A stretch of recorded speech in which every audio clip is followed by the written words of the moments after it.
N togolaise de football, FTF, et sa réintégration quelques jours après suscite des remous, non seulement au sein de l'opinion togolaise, mais aussi au sein de la commission électorale chargée d'organiser ces élections.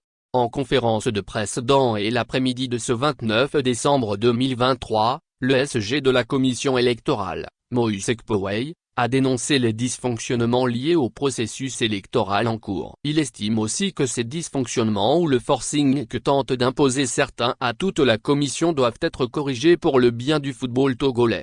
En effet, selon le SG de la commission électorale, durant ce processus d'à peine un mois, plusieurs irrégularités ont été constatées dans l'application stricte des textes. Il cite l'article 3 alinéa 7 qui dispose qu'en cas d'absence ou d'empêchement du président, c'est le vice-président qui le remplace. Un article qui n'a jamais été respecté. La convocation de la réunion du 27 décembre nous a été envoyée par le SG de l'AFTF sur notre plateforme au lieu du président ou de son vice. Aussi relève-t-il le fait que le secrétariat général de la commission électorale soit totalement éclipsé par le SG de l'AFTF Hervé Abaudan. Pour preuve, il explique qu'il ne détient seulement que le cachet de la commission électorale et ne sait même pas comment mes correspondances de la commission sont rédigées ou le cachet utilisé.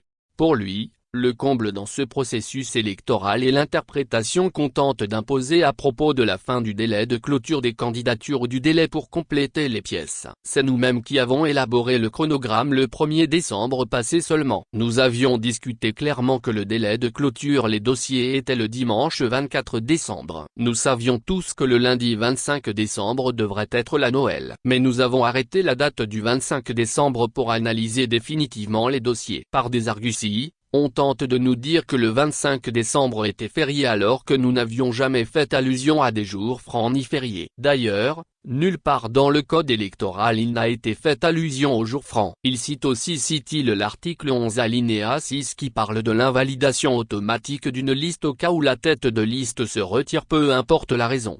Entre-temps, un candidat tête de liste, pour des raisons personnelles après mûre réflexion s'était retiré ce qui invalide au terme de l'article 11 alinéa 6 toute sa liste de façon automatique. Nous avons appris qu'il serait revenu à la course par un courrier en date du 26 décembre, a-t-il expliqué. Il informe en outre n'avoir pas vu ce courrier en tant que secrétaire général de la commission électorale qui, selon lui, même s'il arrivait, c'est après le délai prévu par les textes pour compléter les dossiers, donc ne peut plus être validé si l'on s'en tient au texte. Mais le secrétaire général de la commission dit constater qu'il y a un forcing qui se fait avec la violation et les mauvaises applications du code électoral.